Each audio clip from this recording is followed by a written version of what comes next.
रात के 12 बजे इस घाट पर होती है मौत की आरती। बनारस का वो घाट जहां आत्माएं भी गंगा स्नान करती हैं। ये कहानी नहीं, एक श्राप है जो आज भी जिंदा है। जानिए पूरी सच्चाई। सूरज डूब चुका था और छोटी भैरवी घाट पर गंगा की लहरों का स्वर अब एक भयावह सन्नाटे में बदल गया था। दूर कहीं किसी मंदिर की घंटी की धीमी आवाज सुनाई दे रही थी, पर उसके बीच बीच में लहरों की थपकियों में जैसे कोई अनसुना मंत्र गूंज रहा हो। हवा में धुएं और चंदन की हल्की गंध के साथ साथ कहीं से आती जली लकड़ियों की बू भी मिल रही थी। अर्जुन 28 साल का एक स्वतंत्र पत्रकार हाथ में नोटबुक और कैमरा लिए घाट की सीढ़ियों पर उतर रहा था। वो बनारस आया था एक डॉक्यूमेंट्री शूट करने, लेकिन उसे सबसे ज्यादा खींच रही थी एक लोक कथा जो उसने पिछली रात एक पान वाले से सुनी थी। अघोरी भैरवनाथ की कथा। कहा जाता था कि उसकी आत्मा इस घाट पर भटकती है और रात में यहां ठहरने वाला कभी वापस नहीं लौटता। स्थानीय लोग शाम ढलते ही इस घाट से दूर हो जाते थे। एक बूढ़ा नाविक रामदीन अर्जुन के पास आया और धीमी आवाज में बोला, बाबूजी, यहाँ रात में मत रुकना। ये घाट बस घाट नहीं है, ये तो एक खुला दरवाजा है, जिंदा और मरे हुए के बीच। अर्जुन मुस्कुरा दिया। उसे ऐसे ही किस्सों की तलाश थी। अगली सुबह अर्जुन ने काशी विश्वनाथ मंदिर के पास एक पुराने साधु से मुलाकात की। उनका नाम था त्रिलोचन बाबा। दुबली पतली काया, जटाएं और आंखों में एक अजीब सी चमक। बाबा ने धीमे स्वर में बताया, भैरवनाथ वो साधारण अघोरी नहीं था। वो मृत्यु को साधना चाहता था, जीवन मरण के चक्र से ऊपर उठना चाहता था। उसने शव साधना की, यक्षिणी साधना की और एक रात छोटी भैरवी घाट पर उसने एक निषिद्ध अनुष्ठान शुरू किया। उसके बारे में कहते हैं कि उसने काल भैरव को भी चुनौती दी, लेकिन मंत्र अधूरा रह गया और तब से उसकी आत्मा फंसी हुई है, न जीवित न मृत। अर्जुन ने पूछा, लेकिन उसकी आत्मा को मोक्ष क्यों नहीं मिला? बाबा ने गहरी सांस ली, क्योंकि उसने एक वचन तोड़ा था। उसने किसी मासूम की बलि दी थी जो उसे नहीं देनी चाहिए थी। बाबा की बात सुनकर अर्जुन के भीतर एक अजीब सा कंपन उठा। उसके मन में सवाल उठे, क्या यह सच था या बस बनारस की रहस्यमयी कहानियों में से एक और दंत कथा? उस शाम अर्जुन ने तय किया कि वो अकेला घाट जाएगा। कैमरा ऑन करते ही अजीब चीजें होने लगी। गंगा के पानी में बिना हवा के भी लहरें उठने लगी। एक पुराना पीतल का कटोरा अपने आप सीढ़ियों से लुढ़कता हुआ उसके पैरों तक आ गया और सबसे भयावह, उसे कानों में किसी के मंत्र फूंकने की आवाज आने लगी। ओम क्षम भैरवाय नमः। अर्जुन ने फुटेज चेक की, लेकिन कैमरे में कोई आवाज रिकॉर्ड नहीं हुई। रात में होटल लौटकर भी वो बेचैन रहा।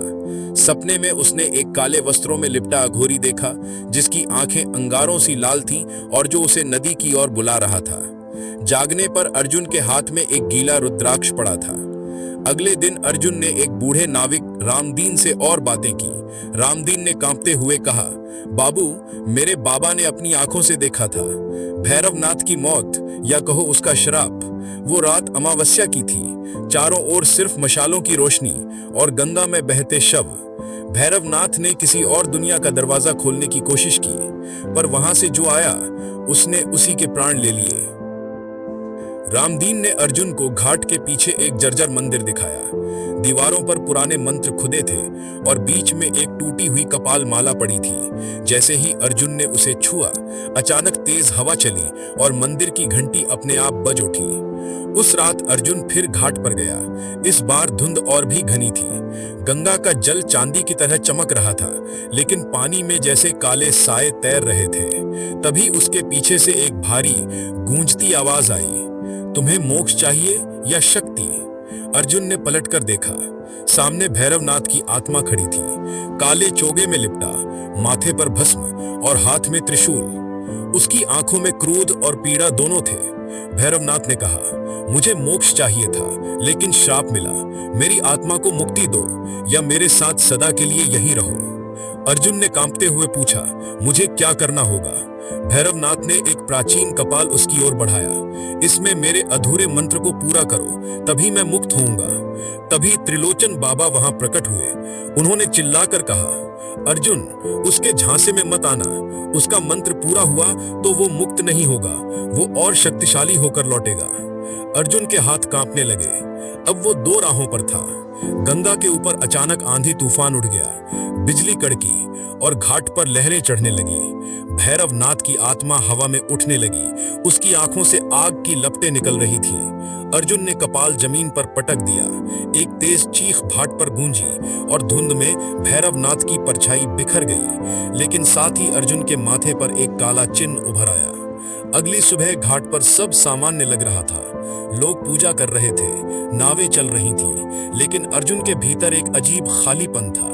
त्रिलोचन बाबा ने बस इतना कहा, तुमने उसे रोका है, मुक्त नहीं किया। वो फिर आएगा और अब तुम्हारे रास्ते से।